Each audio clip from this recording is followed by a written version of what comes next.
The Queen's Nose. Chapter 10. Christmas Present. Harmony was in such a frantic hurry to put the Queen's Nose to work that she did not stop for a moment to consider how she should word the wish.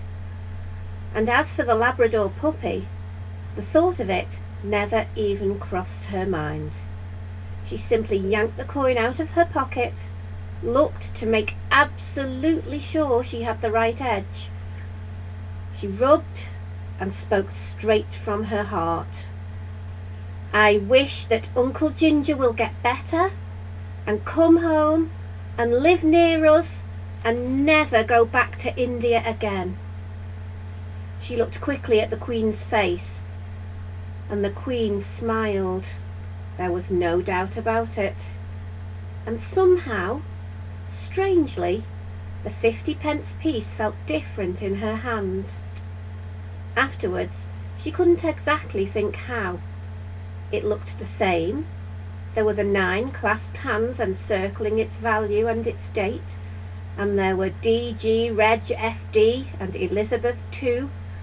There was that familiar likeness of which she knew so well, every fold of the dress, every wave of the hair, every cusp of the crown, and all the many expressions which flitted across the royal face. But the coin did feel different, lighter, almost pliable, as though all the power had gone out of it. Which of course it has, thought Harmony. 7 wishes, all gone. But will this one work quickly enough? How long does it take to get a wish to India? Automatically she looked at her watch. Her new watch, just like the other, mock snakeskin strap and all. She thought back through the other wishes.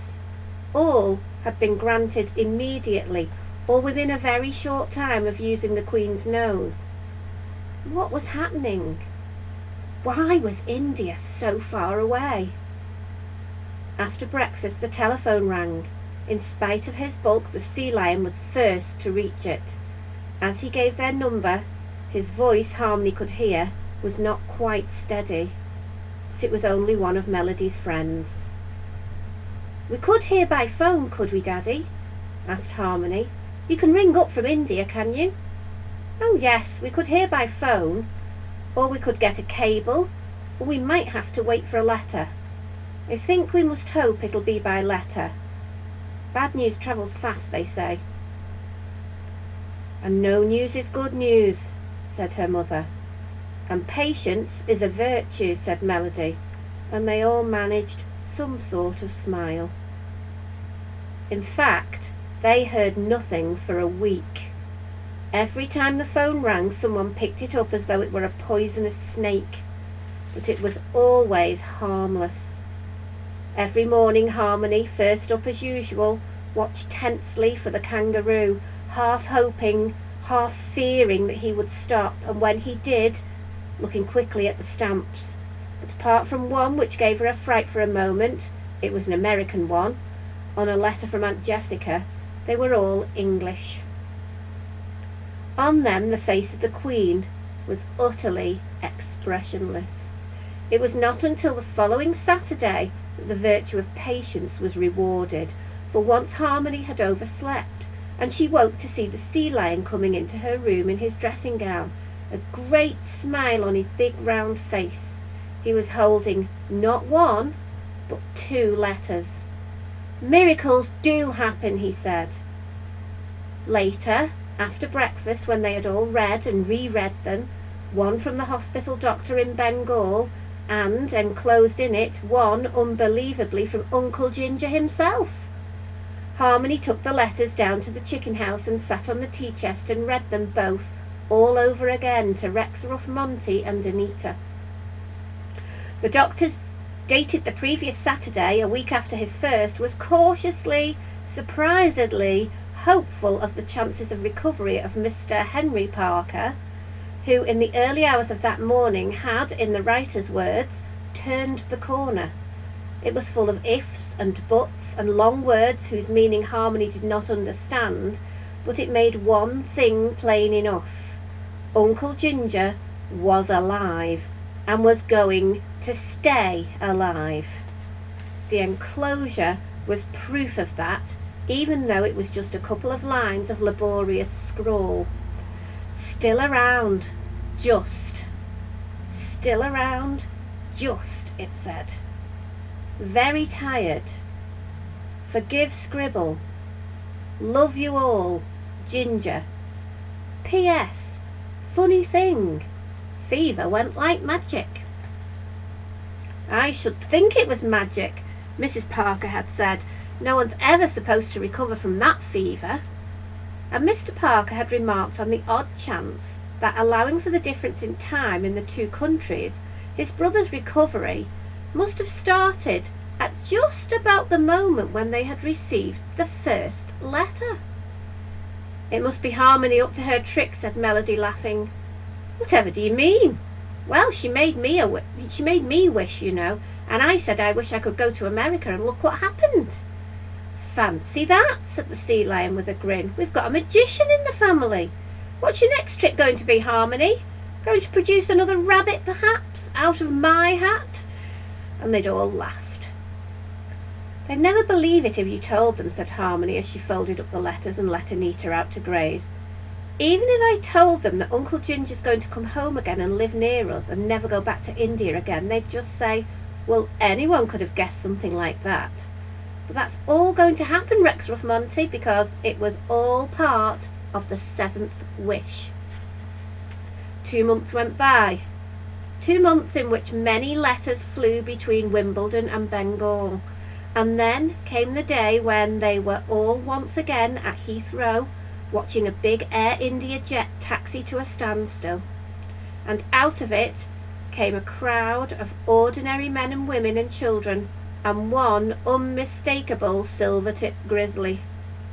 There was much more silver than there had been in the summer, and more lines in the brown face, and he was thin.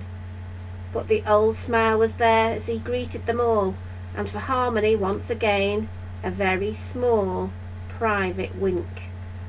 And when they were all comfortably at home drinking tea, they grow it in India, you know, said the Silvertip, grinning. Everything came out just as the Queen's nose had ordained. You're really better, Ginger, old boy. Not half. You should have seen me a couple of months ago. How much leave have they given you, Ginger dear? Permanent, you could say. They've invalided me out. They've been quite generous with the pension and so forth. What will you do, Uncle Ginger? Get fit again first, Melody, is the answer to that, I think. Like this other ex-patient has been doing. You look much better than I'd expected, Harmony. Oh, I'm quite okay. Not back at school, though. Oh, well, you see, I'm not that okay. And anyway, there's not much of term left. Yes, quite, said the Silvertip. Sorry, Melody, I haven't really answered your question. I think what I should like to do is to find a little cottage in the country, not too far from here, I hope, with roses round the door and a good bit of garden, perhaps with a stream at the bottom of it, and grow most of my own food, and keep some chickens, maybe a goat. And of course, I'll have to find a job when I'm stronger again, part-time perhaps, something out of doors. I can turn my hand to most things. Will you have a dog? Said Harmony. Oh, definitely, said Uncle Ginger. You should have a dog here, you know, he said to them all. I don't really like dogs. How do you know, Melody? You've never tried. Dogs are messy, Ginger dear. Not if they're properly trained. Be very good company for you when you're on your own. Best possible insurance against burglars, you know. Not fair on the animal, old boy, is it? Different matter in the country, but in Wimbledon, you've got a biggish garden, and the common's very close. Well, I don't know about that. I think we'll just drop the subject if you don't mind. Just as you wish, said Uncle Ginger. It was too dark that evening for Harmony to show Anita to the Silvertip, but next morning she was duly admired, as were the icebreaker and the replacement wristwatch. Once again Harmony perched and the Silvertip sat on the tea chest, and they watched the rabbit eating her breakfast. You got one animal then? Yes. You kept very quiet yesterday during all that talk about a dog. Yes. That was going to be the last wish, wasn't it? Yes. Seems a bit feeble for me to just say thank you.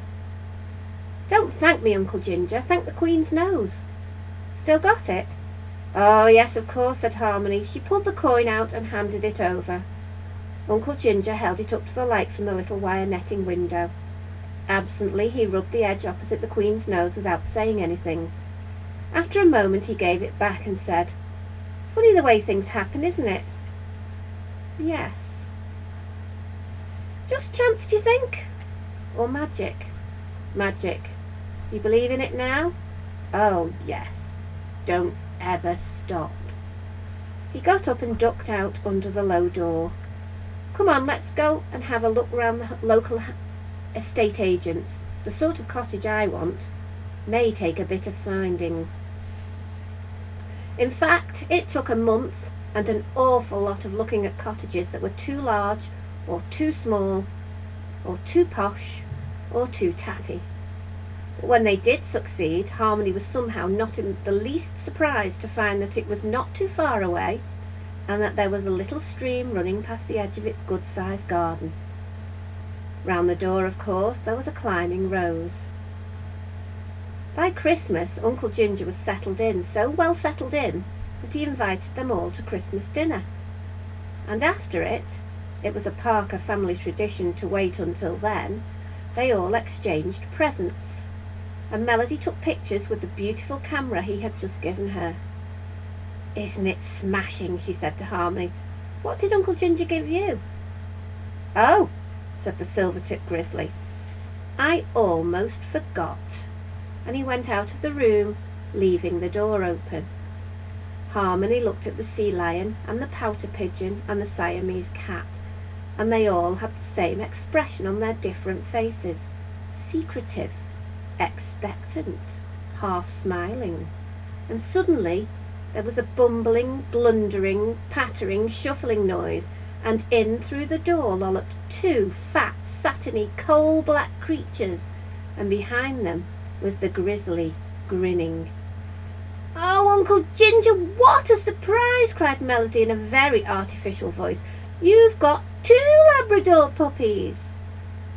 Only one of them's mine, said Uncle Ginger. Harmony swallowed. Whose is the other? She said.